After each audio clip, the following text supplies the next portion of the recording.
I'm Anil Kumar. We are looking into solving triangles using trigonometry. Now, most of the time the question is which method should be used to solve such a triangle. So we are working on few examples and I hope it helps to understand the whole concept. The question here is, what method would you use to find x in the triangle below? Explain. In fact, here we have two triangles. Now one is the right triangle, the other one is a scalene triangle, right? One of the angles in this triangle is 70 degrees, 60 degrees, side is 14 meters, and you need to find x, which is part of a right triangle with 55 degrees as one of the angles. Now you can pause the video and write steps which should be involved in solving such a case. Here are my steps. Now in this we can start from the triangle on the right side. So we'll start from this triangle. Whenever you're given two sides, you can always find the third side, right?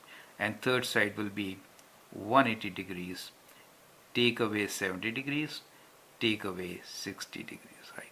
So you get the angle, correct? Now once you get this angle, then what to do? So first step is find the third angle, right? Let me write like this, right? So it is 180 degrees minus 70 degrees minus 60 degrees. Since sum of three angles is always 180, right? So you can always use calculator. So use calculator. 180 minus 70 minus 60 gives you 50, right? So we get this angle as 50 degrees. Now you observe that you are given a combination of angle and opposite side. You see that angle and opposite side. So once that combination is given to you in a triangle, you can use sine law. So what are we given here? We have angle and opposite side.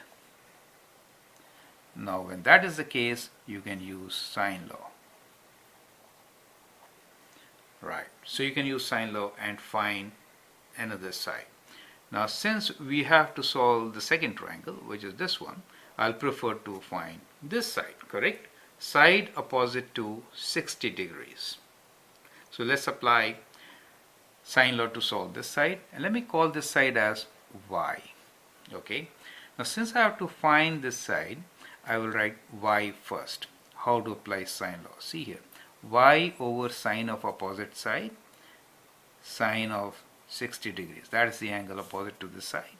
And this combination given to us is side length of 14, the units are meters, divided by sine of 50 degrees, correct? So from here you can always find what y is. I'm not going to do calculations here. Since we really do not have to calculate x, we are working out on a method of solving, right? So that becomes the value of sine of y for us using sine law. Once you find y, you are in the second triangle, which is the right triangle. Now in right triangle, given an angle, we can find the value of x. Now here we can use SOHCAHTOA, right? So now we will use SOHCAHTOA. So what is that SOHCAHTOA? Okay, SOHCAHTOA tells you what combination of trigonometric sine is opposite over hypotenuse, cos is adjacent over hypotenuse, tan is opposite over adjacent. So that kind of tells you which trigonometric ratio to be used to solve the triangle, right triangle, correct? Now we are looking at 55, the given angle, right? And if you see from 55, then x becomes the opposite side, right? So we are given opposite and hypotenuse. Opposite and hypotenuse is given. And therefore, we can say, well, let us use sine, right? Sine is opposite. So let me write down here. So we have sine of 55 degrees equals to opposite over hypotenuse, x over y. We know what y is, so x is equals to y times sine of 55 degrees. You get the point, right? So that is your answer. Now, what should be approximate value of x? Well, you should be in a position to calculate and find the answer. So for calculations, what you need to do is you need to first calculate y, right? So that is first part. Substitute this value of y here or here, and then use this formula to calculate x. So that is the method which can help you solve such a triangle. I hope that really helps. I'll appreciate if you could complete the calculations, find the answer. Thank you and all the best.